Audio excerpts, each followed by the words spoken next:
Момиче от приказка, Дора момиче с тъжни очи, нежна и крехка, но изтичала думи, които строяли от топлото й сърце. Раздавала радост на близки и далечни, Дора безмолвно често скитала сред шумната тълпа, но така по-ясно разбирала света. Дора никого не съдела. Ходела по пътища от шепот и мъгли, но за себе си пазила нази искрица светлина, с която озарявала всяка тъмнина. Дора, макар и пораснала вече, продължавала да вярва в чудеса.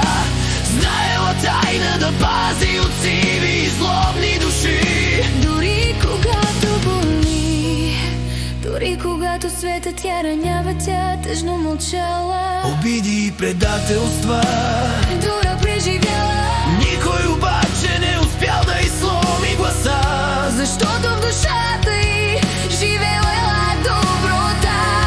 Дора носела светлина и побеждавала злото. Щом срещала сенки, думи остри като нож, Само свивала крехки рамене, понякога нощите тежали като камък студен. но утрото я будела и тя пак ставала. Не може ли да я задържа дълго в плен? И в най-тежки моменти, когато била сама, тя слушала на съвестта си гласа, Който й казвал: вярвай, вярвай и върви, знай, че ще успееш, за тебе ще дойдат хубави дни. доброто не е умирало, то живеело в нейната душа и всяка рана се е превръщала в златен шеп по светлото й сърце. Дора обичала смело и силно, Вярвала в чудеса, дори когато боляла, когато светът я ранявал до кръв. през обиди и предателства тя не сломила глава, Защото в душата й живеела приказка от светлина. Дора била момиче, което носи доброта. с вяра побеждава.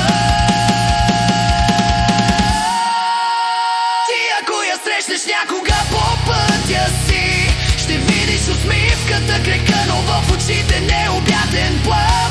Защото тя е онова пораснало момиче, Което вярва в чудеса, в хората вярва и така спасява света.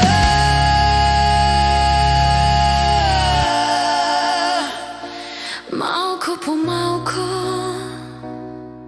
със своята светлина.